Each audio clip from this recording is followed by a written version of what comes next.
ඔයගලන්ට බලා ගන්න පුළුවන් මේ ටෙට්‍රාසයික්ලින් මේ ලූස් එක තියෙනවා. මේ තියෙන ලූස් එක ඒකේ කලර් එක මේ තියෙනවා කාඩ් එක. ඒකේ කලර් එක. මේ තියෙන්නේ මේ තමයි ටෙට්‍රාසයික්ලින් කාඩ් එකේ නේ. කාඩ් එකේ නේ ඒකේ කලර් එක ටිකක් දිය වෙනවා. මේ හොඳයි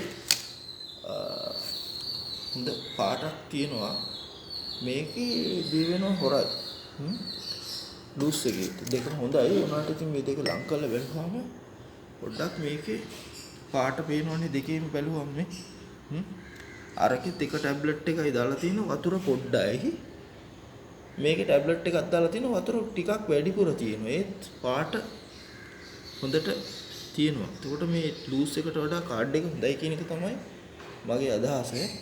මාළුන්ට තුවාල වුණාට පැකින් වලදී ලෙඩ රෝග වලදී දාන්න පුළුවන් මේ ලූස් එකට වඩා කාඩ් එක. මේ කාඩ් එක පාවිච්චි කරනවා නම් හොඳයි කියන එක තමයි මගේ එක්ස්පීරියන්ස් එක. මේ කාඩ් එක පෙට්ටියක් වශයෙන් අරගෙන තියාගන්න කට්ටිය එතකොට ලේසි. එහෙනම් thank you මේ වීඩියෝ එක බැලුවට.